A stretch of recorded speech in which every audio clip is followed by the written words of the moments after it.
Decades, locals in the small town of Fouke have said that something inhuman stalks the deep, dark swamps in their region. The Fouke monster. Reba Killian was a little girl when she says she first saw the creature on a late-night drive. 7.5 to 8 feet tall. And we just started screaming. We were banging on the truck trying to get our parents to stop because we were kids. Nobody was going to believe us. And we used to run those woods all the time in between my house and her house. And after that, I said, no more. I'm not going back in those woods. It could have snapped us like a twig if it wanted to. Reports of the creature go back over a century ago, but the most famous rash of sightings occurred in the early 70s when a family claimed to have been attacked by the beast in their house at night. The incident generated so much media attention that the monster became national news, putting Fouke on the map and bringing monster hunters from around the country, much to locals' dismay. You get people coming in and they banging their guns and their dogs and everything else and tromping through, tearing down fences. Many were afraid of other kinds of negative attention their personal accounts of the monster may bring.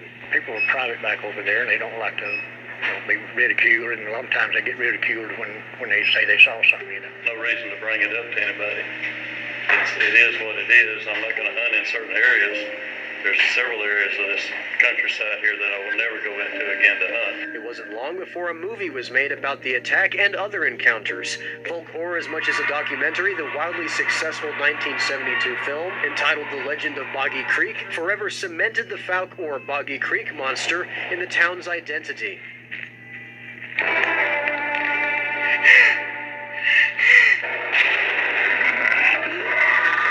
In the many years since then, monster sightings have continued, the most recent occurring just weeks ago.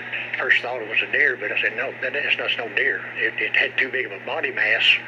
It's reddish orange. Looked to me kind of like a orangutan. Locals claim other evidence is often found as well. It's got a little bunion on the side, and we've since then seen several more tracks in the woods, and it looks like the same individual. Some in the area have dedicated their lives to pursuing and studying the elusive beast. Generally, this is one of the structures that you find the most of. Would be an X structure. Now, I don't know if it means this is the edge of my territory. I don't know if it means keep out or whatever it is, but this was actually done by Bigfoot. It's not hard to believe there might be a monster in the Sulphur River bottoms. Massive swamplands extending for many tens of thousands of acres into deep, boggy forests. Folks say some areas deep in the heart of the bottoms have yet to be explored by humans. I've got a lot of good friends that lives back in the bottoms and grew up in the bottoms, and some of them are dead and gone now, and they had some sightings themselves. They had no reason whatsoever to make up a story because they wasn't trying to make anything out of it. On dark nights, deep in the bottoms,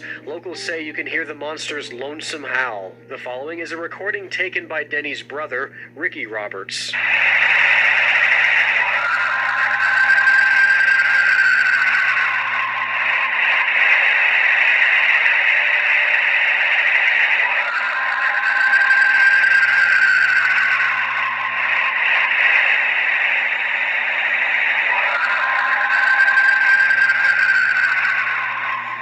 The monster, originally a curse on Fouke, is now the town's golden goose, thanks in part to the Monster Mart. Owned and operated by Denny, it contains an impressive and ever-expanding Fouke Monster Museum and serves up the best Hunt Brothers pizza in the region. Used to, we wouldn't get people from Texas County even hardly ever come around here at all. Now they just make a special trip down here to come.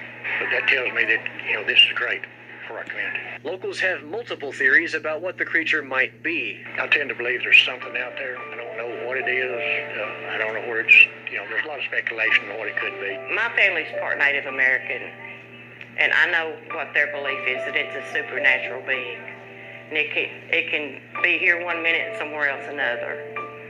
And you only see it when it wants you to see it. Whatever they believe about the Fouke monster, locals agree that something unexplained lurks in the Sulphur River bottoms. It changes your whole belief system on everything when you have your first sighting.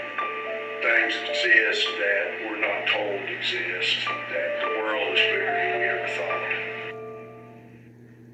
First off, I want to thank the good folks in Fouke for being so welcoming and showing me around the swamps. But let's be honest, there's probably no such thing as the Fouke monster.